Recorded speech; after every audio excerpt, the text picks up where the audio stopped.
Hey, what's happening, everybody? Earlier this year, I invited my dear friend Macy Berlin to do some guest vlogs on me, and they were quite popular. Everybody said they wanted to see more of Macy and less of me.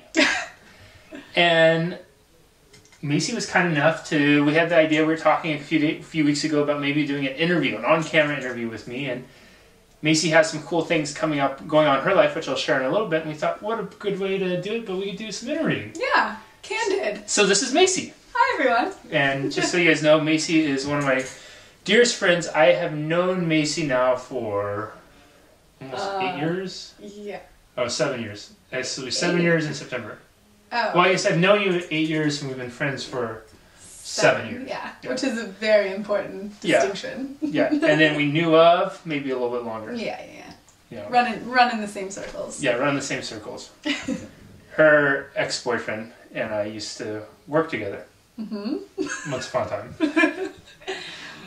Kind of. Yeah. So now we got that awkwardness out there. Yeah, and that's it. I'm going to let Macy digress and move on to questions. Okay, so it is my pleasure to be able to interview Jesse because I feel like I actually know quite a bit about him. So it's really cool. I saw a lot of the questions that everyone has written in. And I've chosen some that I'm going to ask him. And one of the first ones is one that I am curious about as well. It's something that I don't know the answer to except for a couple details. And that is, Jesse, what were you like as a little kid? I'm talking like, did you run around naked? Like, were you in front of the TV? Were you exploring? Were you annoyed? Did you cry all the time? Poop your pants? I'm sure I did my fair share of pant pooping. And just so you guys know, I don't know which ones Macy's going to ask. This is true. So I'm completely on the spot right now. When we're saying little kid, how little are we talking? Oh, come on. Okay. God. There was a time where I definitely probably pooped my pants. I say probably because who knows, I could have been just such a superstar kid that it didn't happen. I was a kid who definitely got scared of stuff. I remember when I was about 5 or 6 years old, I saw Jaws for the first time. And it scared me so much that by the time in Jaws where they're in the little jetty thing and he gets the guy in the tiny boat and you just see his leg falling down. Oh, yeah. I was in the toilet for the rest of the movie going to the bathroom. And so I proudly say that Jaws literally scared the shit out of me. And no joke, at one point I remember my mom knocking on the door and saying, "Do you want us to pause it?" And I'm like, no! I was also the kid, did I run around in my underwear? Yeah, I had Superman underwear, which is probably the Superman shirt. I've really grown up a lot since. Yeah. And I would run around with Superman underwear with my hands on my hips, ready to fight crime. I also would run around playing He-Man, playing Transformers. Yeah, I was waiting for that. That's the playing one, wrestling. Those are the details that I knew. So not a lot's changed, except over the years I added in Buffy the Vampire Slayer. Yeah. And let's see, what else? What else was I like as a little kid? I tried really hard to be respectful and supportive of my mom. My brother and I fought a lot. I loved to play basketball. I also enjoyed playing soccer or football. Not American football, real football. And I always had dreams to help people. And that was something else that never changed. So helping people, Transformers, Superman, all that stuff is still the same. Pooping pants. Yeah. Pooping pants, I've cleaned it up.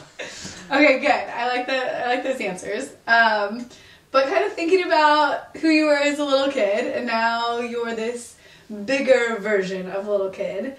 If you could go back in history, either someone in your life or that you've never met or anything, and you could have a conversation with them, who would you pick and what would you ask them? Oh, this one's easy. You don't know the answer either. I don't. I have a guess. I would choose King Arthur. Well, okay, that was one of my two guesses. Oh, see. The Governor was the other. Yeah, no, I would pick King Arthur. So I think I've shared some of this before, but ever since I was a little kid, I should mention that. And I don't know when this started, but I've always loved the Arthurian lore, the Arthurian legends. I've always been fascinated about it. I have replica Excalibur sword. I have all these things. This is true. Yeah. Yeah, seen them. Yeah. I've even said one day if I grow up, I'm going to get a replica round table as a dinner table. And what I'd ask is, I think what I loved about King Arthur is the idea that there was no one above anybody else. The idea of the round table, that everybody sat at the table. The king wasn't above the person to his left or right, but everybody sat at the table as equals. And then there was this kingdom called Camelot where everybody was, there wasn't a class system as much, that people came there, and it was just about prospering together as a community. Mm-hmm. It wasn't one person succeeds more than another person or anything else, and that the Camelot was only as strong as the whole of the weakest link. And I've always been so inspired by that as a leadership model, because I think oftentimes in leadership nowadays, there's too much of a hierarchy. And so I think there's a necessity for a leader to separate themselves as a leader, but that doesn't mean you have to be above anybody. Right. And I think what King Arthur, my understanding of King Arthur's rule did, or at least the intention behind it was to really build something where the king wasn't above anybody, the king was just the king. Yeah, it was a real democracy. Yeah, so that would be my one. Okay. What would you ask him specifically? What would I ask him specifically? Well, of course, number one question would be, can I hold Excalibur? Yeah, okay. And once we got past the formalities,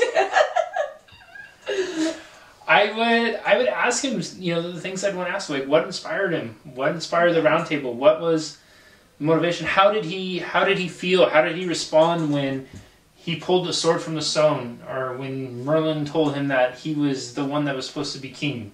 How did he handle that responsibility? What did he, when he found out that Guinevere wasn't being how he thought Guinevere was going to be, what was his instinct? How did he make those decisions? What does he weigh against it? All those types of things. I would love to hear his thoughts on those. Very cool. I have no idea who Guinevere is, but hopefully everybody else. That was his lady. I figured. Sounds like a woman's name. Okay. I also picked out this question because I think it's a good one for anyone to answer and think about. But if you were not a life coach, what would you be? If I was not a life coach, what would it be? Dream big, Jess.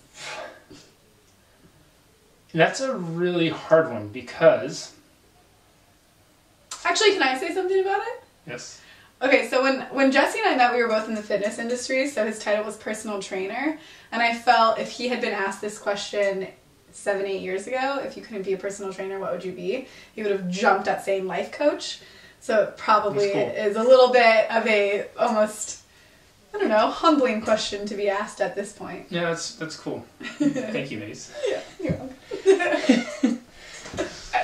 That's a really hard one to say because I feel so blessed to love what I do so much, and I really feel that that's why I'm here. I can't imagine doing anything else, and to me, even imagining doing anything else would almost be an extension of that. Yeah, or like, oh no, not so much an extension, but it'd be almost like undervaluing like my purpose or something like that. And if I was to do something completely off when I was a kid, I used to want to be a professional basketball player, so I could probably go do the basketball player thing. But even then, I feel like there'd still be this nagging unfulfillment that would come with it. Yeah. And me being able to do what I do now, and I mean, all I've ever wanted to do since I was a little kid was help people. And so to be able to do that and to be able to work with people and help them get from wherever they are to wherever they want to be, it's amazing. And I can't even imagine anything else. So the answer is I'd probably want to be a life coach. And then if I couldn't be a life coach, I'd probably want to be some other name before life coach. Yeah, there you go. Yeah. Coach of life. Coach of life. El coche of life-o. Very good. Yeah. And we could even say it in Spanglish like that. Spanglish. Vida is life. Yeah. What a hero. Ricky Martin. Yeah, oh yeah, Ricky Martin. Oh, living la vida loca. That's right. I want to be vida loca. Yeah. No one thinks too crazy. Alright. Do we have anything else?